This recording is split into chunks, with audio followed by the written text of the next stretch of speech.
Welcome students. In this lecture we are going to see the determination of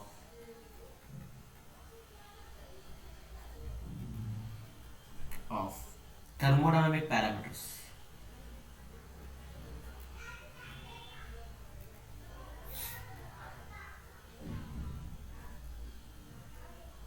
That is, we are going to determine the delta H heat change, delta G gives free energy change, and delta S, that is entropy change.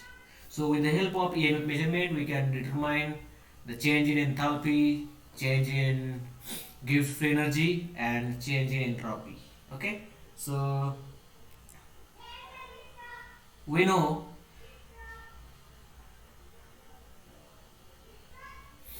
the Gibbs-Helmholtz equation. We'll write here Gibbs-Helmholtz equation. It is given as delta G. In thermodynamics we have seen this delta G is equal to delta H plus T into bracket d delta G divided by dt at constant pressure P. So this is equation 1. It is known as Gibbs-Helmholtz equation. Okay. Therefore, if we carry this delta H on this side, it will become negative. So we can write delta G minus delta H is equal to T into bracket d delta G divided by dt at constant pressure P. So this is equation number 2. Okay, and we know delta G is equal to minus NEF. While deriving the Nernst equation, we have seen this equation. Okay, so this is equation number 3. Now, differentiating equation number 3 with respect to temperature at constant pressure, we will get d delta G divided by, we are differentiating with respect to temperature, so d delta G divided by dt at constant pressure P is equal to minus NF, that is constant, remains as it is, and we will get d divided by dt at constant pressure P. So this is equation number 4. Okay, so here this d divided by dt at constant pressure P, it is known as temperature coefficient of cell. It is known as temperature coefficient of cell, and it is expressed in volts per Kelvin. Okay, so this is important. This is temperature coefficient of cell. So keep all these things. We'll move further. Then substituting equation number 3, we have to substitute equation 3 and 4 in equation 2. In equation 2, we get minus NAF minus delta H is equal to T into bracket minus NF into bracket d divided by dt at constant pressure P, bracket complete. Okay, that is delta H is equal to NFT divided by d divided by dt at constant pressure P minus NEF. So simply the minus NEF on this side, it has taken into the right hand side. Okay, so therefore delta H is equal to, we can take out common NF outside the bracket, and in bracket T into bracket d divided by dt at constant pressure P minus E. Okay, so bracket complete. So this is equation number 5. So we have taken this NF, N and F outside common. Okay, so delta H is in joules. It is in joules, and E is in volt. E is in volts. Okay, and dE divided by dt, that is temperature coefficient of cell, it is expressed in this is expressed in volts per Kelvin. Okay. Now further, d divided by dt at constant pressure P is given by E2 minus E1 and T2 minus T1. Okay, this is equation number 6. Substituting equation number 4, we have to substitute in equation number 2.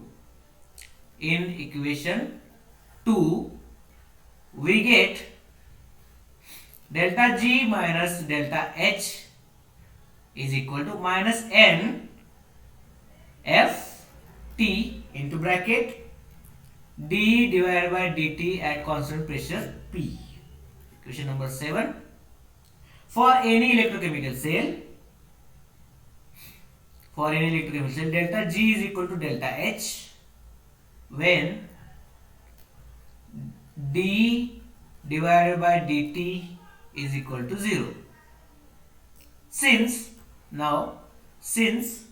delta G minus delta H is equal to minus T delta S, this is standard equation from thermodynamics.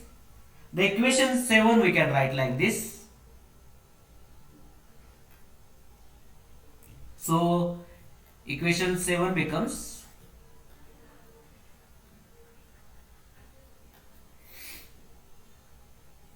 minus T delta S is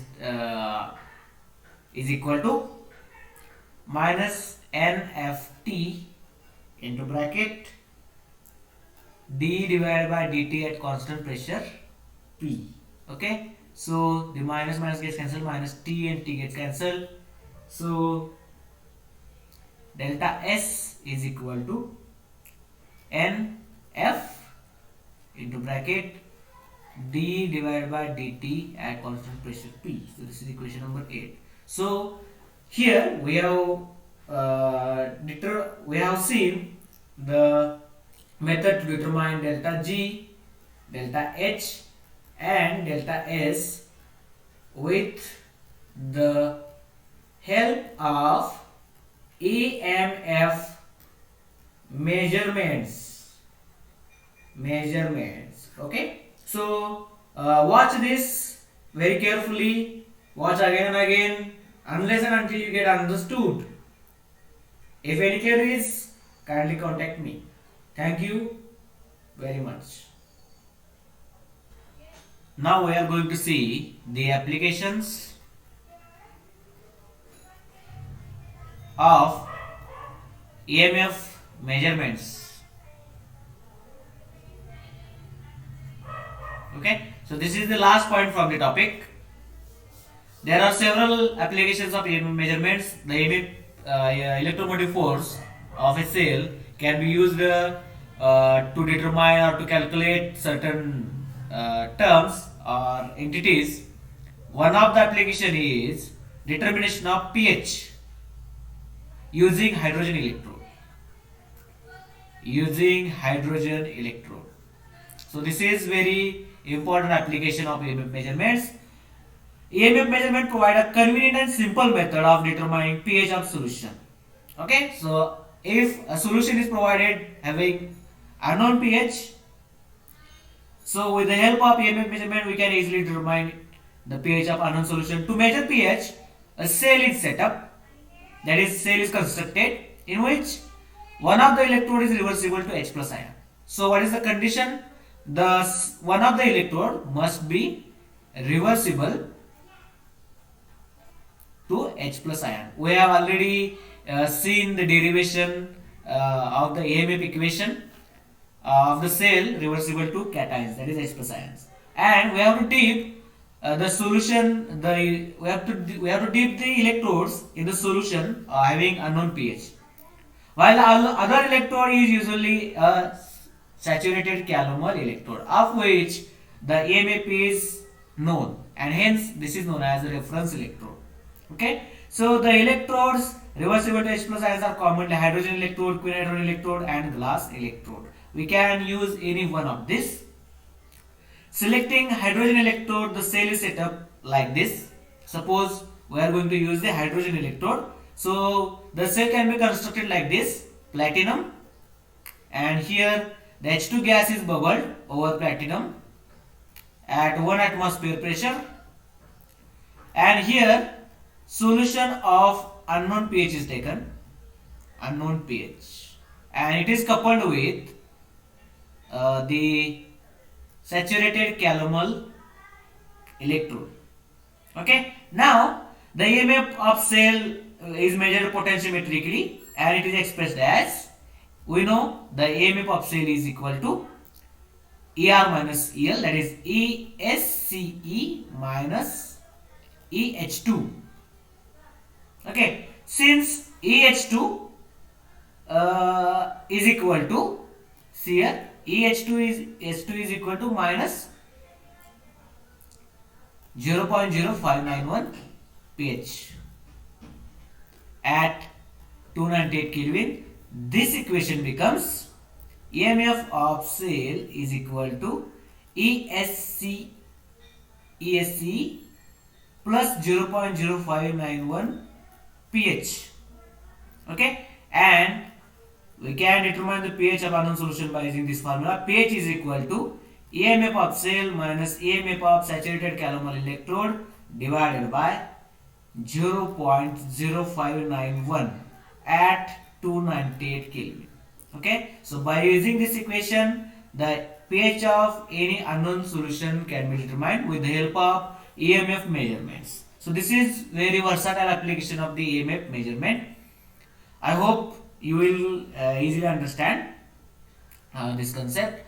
The next application is determination of solubility and solubility product. Solubility product of sparingly soluble salt. Okay, salts. Which salts are called sparingly soluble salt? These are AgCl, then AgBr, which are not going to dissolve easily in water or solution, AgI, and lead sulfate, barium sulfate. These all are sparingly soluble salt. Okay, so they are soluble to a very small extent in water. So these salts are called as sparingly soluble salts. Okay, so we have to determine their solubility and solubility product with the help of EMF measurements. That is important. The dissolved salt produces an equilibrium with its ion. For example, sparingly soluble salt Mx. Generally, we will take salt as Mx. This Mx salt produces equilibrium with its ions in water like this. Mx solid. It produces equilibrium like this. M plus ions, that is in aqueous condition, plus X N minus aqueous. Okay, so a equilibrium is established if we dissolve these kind of sparingly soluble salts in water, and the equilibrium is expressed like this reaction. So the KSP, that is solubility product, is equal to activity of M plus, that is positive ions, into activity of X N minus ions. Okay, so where this is activities, this A represents activities, and this KSP is called as the solubility product. It is known as solubility product or solubility constant of a salt, which is given as like this. Now consider a salt AgCl, which dissociates in water as AgCl. Okay, KSP, it gives Ag plus aqueous plus Cl minus aqueous. So AgCl dissolves in water like this. Okay, then the solubility is given as Then the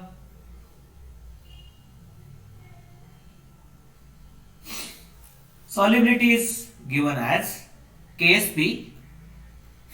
KSP is equal to activity of Ag plus into activity of Cl minus. And this is solubility product, and solubility is given as square root KSP, that is square root of solubility product. For sparingly soluble salt barium sulfate, the barium sulfate dissociates like this. Barium sulfate, it gives B2 plus aqueous plus SO4 2 minus. Okay, so in case of barium sulfate, the reaction is like this. So KSP, that is solubility product, is given by activity of B2 plus into activity of SO4 minus minus. Okay, now I think you understood the reactions easily. Now we will move further. Now to determine the solubility product of AgCl from Emf measurements, we have to follow the concentration cell without transference like this.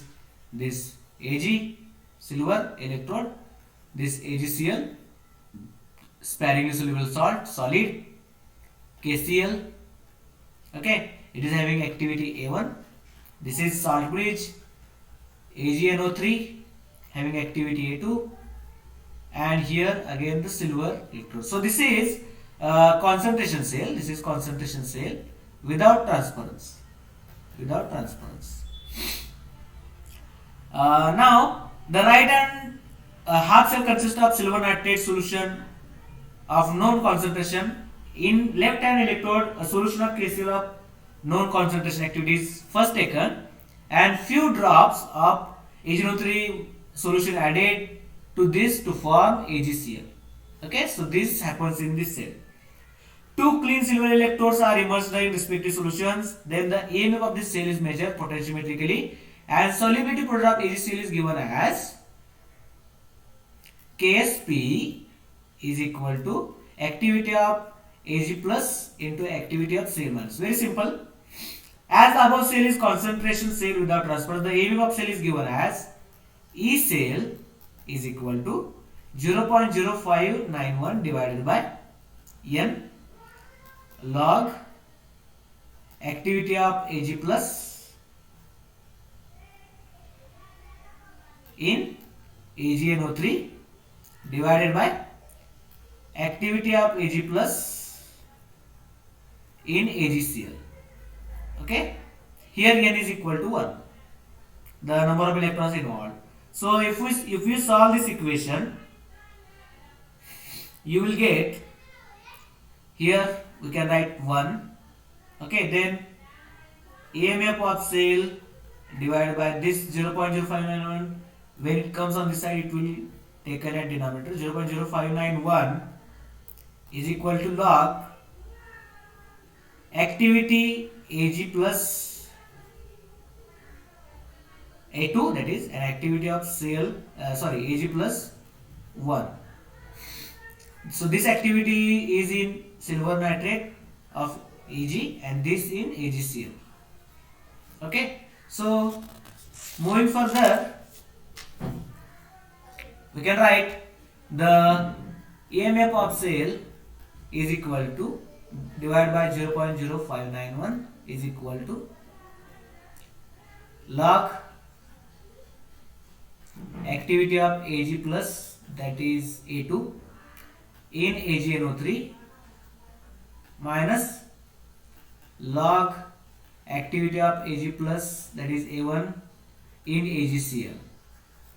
Okay, so if you solve this, you will get log activity of Ag plus A1 in AgCl is equal to log activity of Ag plus, that is A2 in AgNO3 minus EMF of cell divided by 0.0591.